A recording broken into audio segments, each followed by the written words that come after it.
Welcome dear students.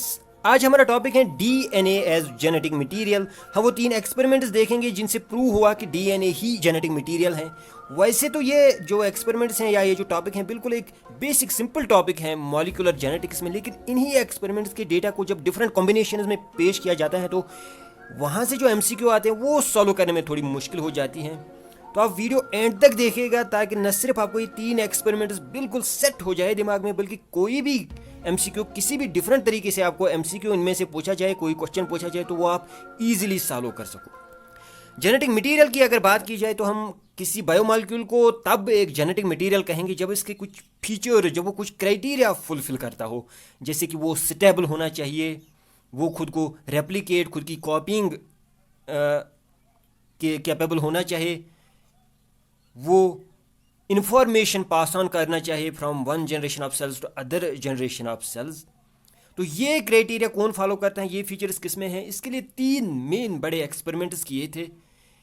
Grief 1928 experiment, और फिर उसी एक्सपेरिमेंट की थोड़ी बहुत एक्सटेंशन मैक्लॉइड और एवरी ने की 1944 में, और फिर 1952 में हर्श और चीज़ ने बैक्टीरियोफेज एक्सपेरिमेंट किया। सबसे पहले हम ग्रिफ्ट का 1928 ट्रांसफॉर्मेशन एक्सपेरिमेंट देखते हैं। ट्रांसफॉर्मेशन जैसा कि आपको पता है ये एक ऐसा फिनोमेनन है जो हॉरिजॉन्टल जीन ट्रांसफ़र कराता है बैक्टीरिया में। यानी जब एक बैक्टीरिया किसी दूसरी स्ट्रेन या दूसरी स्पीशीज़ का जेनेटिक मटेरियल खुद में ले, उसे हम हॉरिजॉन्टल जीन ट्रांसफ़र कहते हैं, जिसमें कॉन्जुगेशन भी आता है, ट्रांसडक्शन भी और ट्रांसफॉर्मेशन भी। ट्रांसफॉर्मेशन एक ऐसा हॉरिजॉन्टल जीन ट्रांसफ़र जिसमें कोई एजेंट की, किसी वायरस की ज़रूरत ना पड़े, डायरेक्टली किसी मीडियम से, सोल्यूशन से, किसी एक्सट्रैक्ट से एक बैक्टीरिया खुद के अंदर किसी दूसरे का जेनेटिक मटीरियल अपटेक करेगा। गिरफ्त ने यह एक्सपेरिमेंट माइस पे किया और एक pneumonia causing bacteria Streptococcus pneumonia, जो कि न्यूमोनिया काज करता है, उसके साथ ये एक्सपेरिमेंट किया। इस बैक्टीरिया की 2 स्ट्रेन्स होती है, एक तो शाइनी स्मूथ जो कैप्सुलेटेड होती है और वो वायरलेंट होती है। तो एक स्ट्रेन इस स्पीशीज़ की स्मूथ है, दैट इज़ वायरलेंट, और हम इसको एस से रिप्रेजेंट करेंगे, तो ये आप याद रखिए। दूसरी जो कि कैप्सुलेटेड नहीं होती है, नॉन वायरलेंट है, उससे न्यूमोनिया नहीं होता, उस वाली स्ट्रेन से, जो इस बैक्टीरिया की दूसरी स्ट्रेन है, उसको हम रफ स्ट्रेन कहते हैं, आर से रिप्रेजेंट करते हैं हम उसे, वो नॉन वायरलेंट है। ये आप यहाँ पे याद रखिए।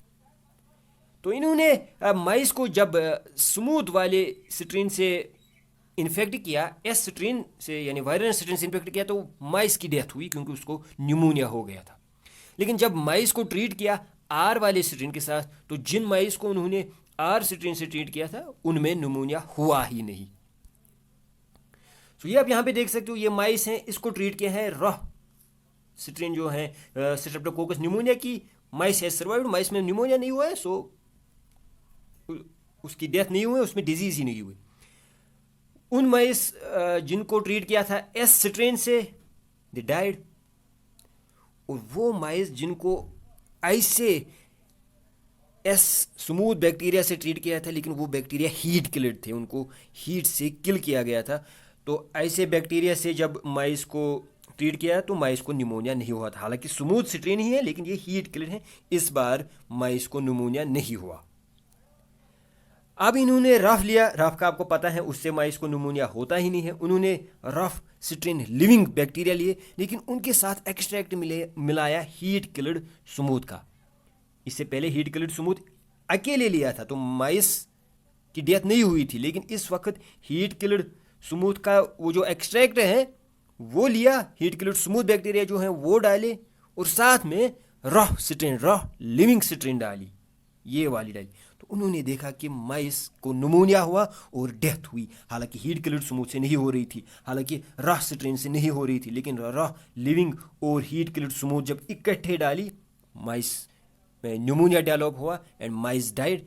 दिस, जब आप ये 4 चीज़ें देखते हो तो यहाँ से कंक्लूड उन्होंने ये किया कि स्मूथ स्ट्रेन में कुछ ऐसा है, कोई ट्रांसफॉर्मिंग फैक्टर है जो पास ऑन हुआ है स्मूथ से उस लिविंग, क्योंकि आर स्ट्रेन लिविंग थी तो उसने वो ट्रांसफॉर्मिंग प्रिंसिपल खुद के अंदर लिया है, अपटेक किया है, और वो शायद कन्वर्ट हुई है एस में। तो ये उन्होंने एक हिंट दिया, ये उन्होंने यहाँ से कंक्लूड किया कि कुछ ट्रांसफॉर्मिंग प्रिंसिपल है। उस ट्रांसफॉर्मिंग प्रिंसिपल को बाद में हमने जेनेटिक मटेरियल कहा। वो ट्रांसफॉर्मिंग प्रिंसिपल स्मूथ स्ट्रेन के बैक्टीरिया से अपटेक किया है लिविंग आर स्ट्रेन है और वो आर स्ट्रेन एस स्ट्रेन बन गई है। लेकिन पूरी तरह से ये पता नहीं चला कि ये है कौन सी चीज़, क्योंकि सेल में बहुत सारे बायोमॉलिक्यूल्स हैं। तो ये ट्रांसफॉर्मिंग प्रिंसिपल कौन सा है? ये लिपिड है, प्रोटीन है, न्यूक्लिक एसिड है, न्यूक्लिक एसिड में डीएनए है या आरएनए, ये कौन है? ये यहाँ पे साफ नहीं हुआ। इसके बाद इसी एक्सपेरिमेंट की एक एक्सटेंशन किया, इसको थोड़ा बहुत एक्सटेंड किया ऑसवाल्ड एवरी, मैक्लॉइड और मैकार्टी ने 1944 में। उन्होंने जो ये स्मूथ बैक्टीरिया है, स्मूथ सिट्रीन, जिससे माइस की डेथ होती है, स्मूथ जो वायरलेंट है, उसका एक्सट्रैक्ट निकाला और उस एक्सट्रैक्ट पे फिर एक्सपेरिमेंट्स किए। तो पहले उन्होंने जब ये, अब यहाँ पे देख सकते हो तो हीट किल्ड स्मूथ सेल्स हैं, उनसे एक्सट्रैक्ट लिया गया है, लेकिन उस एक्सट्रैक्ट में साथ डाला गया है प्रोटीनेज। प्रोटीनेज यानी वो एंजाइम्स जो प्रोटीन्स को डिग्रेड करेंगे, और फिर मिलाया उनको लिविंग आर सेल्स के साथ, जैसा कि ग्रिफ्ट भी कर रहे थे, वो भी हीट किल्ड स्मूथ को लिविंग आर के साथ डाल रहे थे। इन्होंने ऐड क्या किया? इन्होंने प्रोटीनेज ऐड किए। तो देखा गया कि यहाँ पे स्मूथ सेल्स बन गई, यानी आर सेल्स कन्वर्ट हो गई है। यानी जब हमने हीट किल्ड एस सेल्स में प्रोटीनेज डाला तो उससे प्रोटीनेज से कोई फर्क नहीं पड़ी। हीट किल्ड एस सेल्स जैसे पिछले ग्रिफ्ट के एक्सपेरिमेंट में रॉस सेल्स को कन्वर्ट करती थी स्मूथ सेल्स में, इस वक्त भी इस हीट किल्ड एक्सट्रैक्ट ने कन्वर्ट किया, हालांकि हमने इसको साथ में प्रोटीनेज डाला था। यहाँ से ये प्रूव हुआ कि हीट किल्ड एस सेल्स में जो प्रोटीन है वो ट्रांसफॉर्मिंग प्रिंसिपल नहीं है। कुछ और एक्सट्रैक्ट्स के साथ उन्होंने आरएनएज डाला, यानी वो एंजाइम्स जो आरएनए जो न्यूक्लिक एसिड है उसको डिग्रेड करते हैं। यहाँ पे भी देखा कि राफ सेल्स, ये एक्सट्रैक्ट जब राफ सेल्स के साथ मिलाया गया तो राफ सेल्स कन्वर्ट हो गई स्मूथ सेल्स में, यानी इस एक्सट्रैक्ट में वो चीज़ अब भी है। तो आरएनए वो चीज़ नहीं है, क्योंकि आरएनए डिग्रेड हुई थी आरएनए से। इसी तरह उन्होंने जो कार्बोहाइड्रेट्स को डिग्रेड करने के लिए एमाइलेज और बाकी एंजाइम्स डाले, फिर भी ये प्रूव हुआ कि माइस की डेथ हुई। तो पॉलीसैकेराइड जब डिस्ट्रॉय किए एंजाइम्स डाल के, लिपिड जब डिस्ट्रॉय किए लिपिड्स डाल के, आरएनए स्मूथ स्ट्रेन एक्सट्रैक्ट का आरएनए जब डिस्ट्रॉय डिग्रेड किया आरएनए डाल के, प्रोटीन जब डिग्रेड किया प्रोटीन डाल के, तो इन चारों केसेस में तब भी ये स्मूथ स्ट्रेन का एक्सट्रैक्ट ने आर लिविंग सेल्स को कन्वर्ट किया एस सेल्स में, और माइस में न्यूमोनिया हुआ, माइस की डेथ हुई।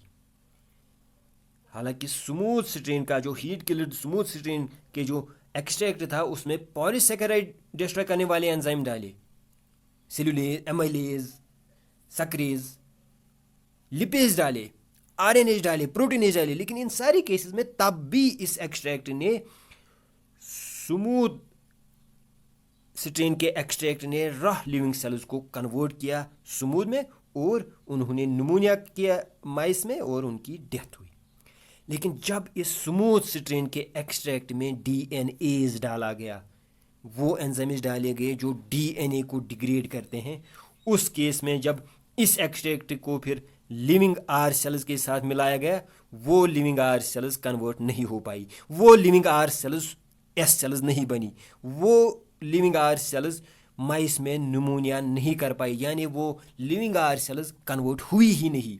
डैट मीन्स क्योंकि इस एक्सट्रैक्ट में, स्मूथ सेल के इस एक्सट्रैक्ट में डीएनए ही ख़त्म किया गया था, तो वहाँ वो चीज़ बची ही नहीं थी कि वो इनको कन्वर्ट कर सके। बाकी चार केस में आप देखें तो कि चाहे आप प्रोटीन को डिग्रेड करो, कार्बोहाइड्रेट को डिग्रेड करो, किसी भी चीज़ को डिग्रेड करो, तब भी स्मूथ स्ट्रेन का एक्सट्रैक्ट कन्वर्ट कर पाता है।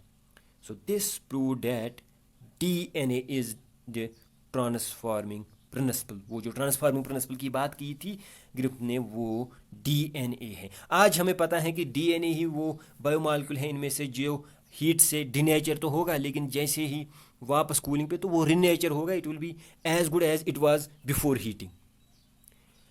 सो इसको पूरा कंफर्म करने के लिए और एक एक्सपेरिमेंट फिर आया 1952 में हर्शा और चेज ने। उस एक्सपेरिमेंट में न सिर्फ ये प्रूव हुआ कि ये ट्रांसफॉर्मिंग प्रिंसिपल जो है, बल्कि ये एक जेनेटिक मटेरियल है एक्चुअली, इसी से जो है सेल का डिवाइड होना, सेल के सारे फीचर्स यही डिसाइड करता है। बल्कि ये भी प्रूव हुआ कि जो बैक्टीरियोफेजेस होते हैं उनमें जेनेटिक मटेरियल डीएनए है, यानी न्यूक्लिक एसिड्स में से उनमें जेनेटिक मटेरियल डीएनए है। हर्शा और चेज ने जो है ये एक्सपेरिमेंट बैक्टीरियोफेज पे किया। ऐसे वायरस जो बैक्टीरिया को अटैक करते हैं, इन्फेक्ट करते हैं। प्रोटीन का जैसे आपको पता है उसमें एक अमीनो एसिड्स होते हैं जैसे सिस्टीन, मिथ्योनिन, तो वो सल्फर कंटेनिंग अमीनो एसिड्स है। डीएनए का आपको पता है उसमें फॉस्फेट होता है, तो डीएनए में सल्फर नहीं है, उसमें फॉस्फेट है, और प्रोटीन में फॉस्फेट नहीं, सल्फर है। इन्होंने इस एक्सपेरिमेंट में क्या किया, ऐसे इकोलाई ऐसे बैक्टीरियोफेज वायरस जो हैं उनको ऐसे मीडियम में ग्रो किया। कुछ बैक्टीरियोफेज को उस मीडियम में ग्रो किया जिसमें रेडियो एक्टिव सल्फर डाला था, यानी नॉर्मल सल्फर नहीं, S34 नहीं, बल्कि रेडियो एक्टिव सल्फर जो हमने यहाँ पे लिखा है। तो कुछ बैक्टीरिया को इसमें ग्रो किया, सो डेट इज कुछ वायरस को, कुछ बैक्टीरियोफेज को, सो डेट इस बैक्टीरियोफेज का जो प्रोटीन पार्ट होगा उसमें ये रेडियो एक्टिव सल्फर आएगा। कुछ बैक्टीरियोफेज को ग्रो किया रेडियो एक्टिव फास्फोरस में, सो डेट उन बैक्टीरियोफेजेस का जो न्यूक्लिक एसिड होगा, डीएनए होगा, उसमें रेडियो एक्टिव फास्फोरस आएगा। तो कुछ बैक्टीरियोफेज ऐसे थे जिनमें रेडियो एक्टिव सल्फर आया था, और वो ऑब्वियसली प्रोटीन में होगा क्योंकि सल्फर प्रोटीन में होता है, मिथ्योनिन, सिस्टीन अमीनो एसिड्स में। और कुछ बैक्टीरियोफेज ऐसे थे जिनके डीएनए में रेडियो एक्टिव फास्फोरस था। फिर जो है ऐसे बैक्टीरियोफेज को पहले उन्होंने वो बैक्टीरियोफेज जिनमें रेडियो एक्टिव सल्फर हैं उनको अटैक करवाया बैक्टीरिया पे, तो फिर उन बैक्टीरिया की डिग्रेडेशन की और फिर सेंट्रीफ्यूगेशन की। सेंट्रीफ्यूगेशन जब की गई तो नीचे जो प्रेसिपिटेट जमा हुआ और ऊपर जो लिक्विड सुपर नेटाट रहा, ये देखा गया कि रेडियो एक्टिविटी ऊपर से आ रही थी। जिस वो बैक्टीरिया जिनको इन्फेक्ट किया था रेडियो एक्टिव सल्फर बैक्टीरियोफेजिस ने, उनको कि जब सेंट्रीफ्यूगेशन जब की गई तो ये देखा गया कि रेडियो एक्टिविटी ऊपर से यानी सुपर नेटाट से आ रही थी, न कि नीचे से, यानी ऊपर जो कुछ हल्की हल्की चीज़ें रही थी वहाँ से रेडियो एक्टिविटी आ रही थी। और वो बैक्टीरियोफेज, वो बैक्टीरिया जिनको इन्फेक्ट किया था रेडियो एक्टिव फास्फोरस वाले बैक्टीरियोफेजिस ने, वहाँ पे रेडियो एक्टिविटी नीचे से आ रही थी, सुपर नेटाट में कोई रेडियो एक्टिविटी नहीं थी। बैक्टीरियोफेज, क्योंकि वायरस में दो ही पार्ट्स होते हैं, बाहर प्रोटीन कोट और अंदर न्यूक्लिक एसिड, तो कौन सी, तो यहाँ पे आसान देखना है कि दो ही चीज़ों में हमें डिसाइड करना है कि प्रोटीन जेनेटिक मटेरियल है या डीएनए या न्यूक्लिक एसिड।